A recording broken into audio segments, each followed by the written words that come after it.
আসসালামু আলাইকুম বন্ধুরা, আশা করছি সকলে ভালো আছেন। YouTube tips and tricks BD YouTube চ্যানেলের ভাইয়ের কাছে প্রথমে আমি ক্ষমা চেয়ে নিচ্ছি, কারণ আমি এই ভিডিওটা তৈরি করেছিলাম ভাইয়ের নামে। মানে ভিডিওটা ছিল এরকম যে ভাইয়ের ভিডিওগুলো কেউ দেখবেন না বা এই সকল ইউটিউবার থেকে সাবধান থাকবেন, আমি এরকম একটা ভিডিও তৈরি করেছিলাম। আসলে আমরা সবাই কিন্তু কোনো না কোনোভাবে কিন্তু ভুল করে থাকি, ভুল হয়ে যায়, বা অনেকে আবার হচ্ছে একটু ভিউজের জন্য বা ক্লিক থ্রু করার জন্য কিন্তু আমরা এই ধরনের ভুলগুলো আমাদের ইউটিউব চ্যানেলে করে থাকি। তো বিশেষ করে এই ভিডিওটা আমি তৈরি করেছিলাম এবং আমি কখনোই ভাবিনি যে এই ভিডিওটায় এত ভিউজ আসবে বা এত মানুষ দেখবে। আমি আমার নিজস্ব সাবস্ক্রাইবারদেরকে সতর্ক করার জন্য ভিডিওটা তৈরি করেছিলাম। আসলে এখানে সতর্কতা বলতে কিছুই নেই, ভাই হয়তো বা ভুল করেছে, ভাই হয়তো এই বিষয়টা জানতো না, এই কারণে আমি তাকে জানানোর জন্য ভিডিওটা তৈরি করেছিলাম। তো এই ভিডিওটা কিন্তু অনেক মানুষ কিন্তু দেখেছেন, অনেক মানুষ কিন্তু মন্তব্য করেছেন যে ভাইয়ের ভিডিও দেখা যাবে না বা ভাই ভালো ভিডিও তৈরি করে না, তার ভিডিও দেখলে চ্যানেল ডাউন হয়ে যাবে। আসলে আমরা প্রত্যেকেই কিন্তু কোনো না কোনোভাবে কিন্তু আমাদের ইউটিউব চ্যানেলে কোনো না কোনো ভুল কিন্তু করেই থাকি, আর স্বাভাবিকভাবে কিন্তু মানুষের ভুল হয়ে থাকে বা ভুল কিন্তু সবারই হয়। তো আমিও কিন্তু কোনো না কোনোভাবে কিন্তু আপনাদেরকে অনেকটা কোনো না কোনো সময় হয়তো বা আমি খারাপ কোনো তথ্য আপনাদেরকে দিয়ে থাকি, বা এরকম কোনো তথ্য আপনাদেরকে দিয়েছি যে তথ্যগুলো হয়তো বা কোনো কাজ করে না, বা আপনাদেরকে এরকম ভিডিও তৈরি করেছি যে ভিডিওগুলো হয়তো বা 100% কাজ করে না। তো ভাই সেমভাবে ওই ভিডিওটা তৈরি করেছিল যে নিজের ফোন দিয়ে ভিডিও দেখে বা এরকম করে ওয়াচ টাইম পূরণ করা। তো ইউটিউব টিপস অ্যান্ড ট্রিক্স ভাই কিন্তু অন্য আরেকজনকে দেখে কিন্তু এই ভিডিওটা তৈরি করেছিল।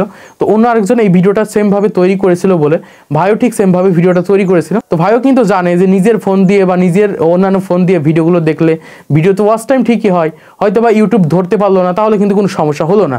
কিন্তু চ্যানেল যদি ইউটিউব যদি ধরে ফেলে যে আপনি আপনার নিজের ফোন দিয়ে ভিডিওগুলো দেখছেন, তাহলে কিন্তু সমস্যা হয়।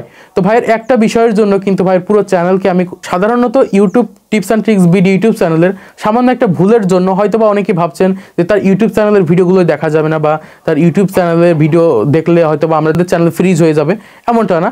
আপনারা হয়তো বা অনেকে জানেন, বুঝেন যে ভাই সবসময় ভালো ভিডিও তৈরি করার চেষ্টা করে। তো ভাই কিন্তু আমার এই ভিডিওতে কিন্তু স্ট্রাইক দিতে পারতো, দেয়নি, কারণ ভাইয়ের মন মানসিকতা অনেক ভালো।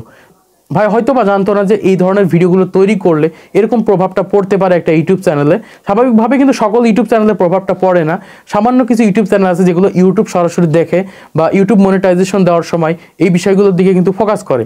তো এই সময় কিন্তু আমাদের কিন্তু এই চ্যানেলটা এই কাজগুলো করলে কিন্তু আমাদের চ্যানেলটাতে সমস্যা হয়ে থাকে। তাই এই ভিডিওতে আমি সরি বলছি ভাই, আপনারা যারা ইউটিউব টিপস অ্যান্ড ট্রিক্স ভাইয়ের ভিডিও দেখছেন না, বা YouTube tips and tricks video YouTube চ্যানেলের পুরো ভিডিওগুলো ফেক এরকম ভাবছেন, আসলে এরকমটা না। ভাই খুব সুন্দর ভিডিও তৈরি করে, ভালো ভিডিও তৈরি করে। আপনারা তার ভিডিওগুলো দেখেন, আমাদের ভিডিওগুলো দেখেন, তিনি অনেক বড়, তাকে আমি যথাযথ সম্মান করি। এই ক্ষেত্রে বলা যায় কি, আমরা সবাই কিন্তু একটা প্ল্যাটফর্মেই কাজ করি, আমরা একে অন্যকে দুর্নাম দিয়ে বা একে অন্যের পিছে লেগে আমরা কিন্তু কখনোই বড় হতে পারবো না বা বড় হওয়া যায়ও না। তাই আমি এই ভিডিওতে ক্ষমা চেতে এসেছি, ভাই ক্ষমা করে দিবেন যদি ভিডিওটা দেখে থাকেন। আর আপনারা যারা এই ভিডিওটা দেখছেন ফুল টাইম, তো আপনাদেরকে বলবো অবশ্যই এই ভিডিওতে একটা লাইক করবেন এবং ভাইয়ের কাছে ভিডিওটা শেয়ার করে দিবেন।